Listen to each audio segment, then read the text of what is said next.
कल पार्टियां पहले से सत्ता में बैठी थी, उनको लगा कि इस देश की तो बहुजन आबादी एकजुट हो रही है। मानवर साहब कांसीराम जी ने कर क्या दिया? उन्होंने क्या किया? अपने लोगों को लालच देना शुरू किया। आइए आपको हम डमी मिनिस्टर बनाएंगे।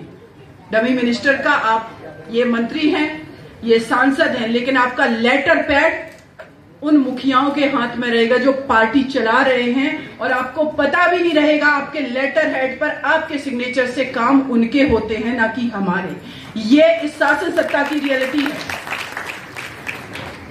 मैं बहुत छोटे से गांव से आती हूं, लेकिन मेरा संघर्ष, मेरे पिताजी भी मुखिया थे, मेरे पापा भी किसी पॉलिटिकल पार्टी से बिलोंग करते थे, लेकिन ये अपना संघर्ष करते करते मैं बहुत सारी चीजों को समझ पाई कि हमारे लोगों के लिए काम क्यों नहीं हो पाते। उसका कारण ये है क्योंकि हम यूनाइट नहीं हैं। और एक और चीज साथ में बात, कि इस देश के अंदर कभी भी किसी भी एक समाज ने कोई राजनीतिक पार्टी नहीं बनाई है।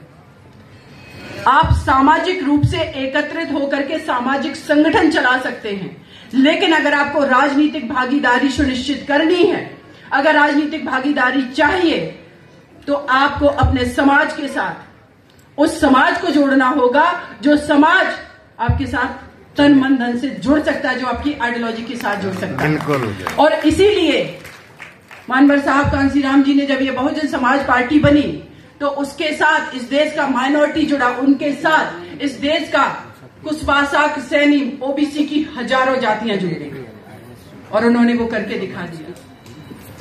आप लोग कभी जाइए, हम बात करते हैं अपने आइकॉन की, महात्मा ज्योतिबा फुले जी की, माता सावित्रीबाई फुले जी की। पूरे भारत की मैं बात कर रही हूं।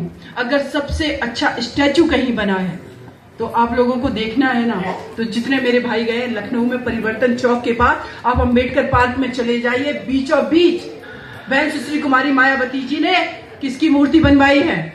महात्मा ज्योतिबा फुले, सामाजिक क्रांति के दूत की।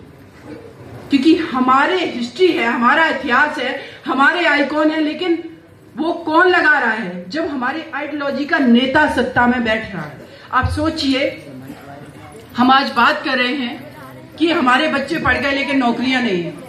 उत्तर प्रदेश में बहुजन समाज पार्टी की पहली बार सरकार बनी, बहन जी ने 64,000 ओबीसी की बैकलॉग की नौकरियां दी। कौन से समाज के लोग भरे गए उसमें? ओबीसी समाज के लोग। इस सिस्टम की बहुत सारी चीजों को अगर आप समझने की कोशिश करेंगे तो रिजर्वेशन 27% आपको कहा कि हमने दे दिया, लेकिन जब नौकरी निकलती है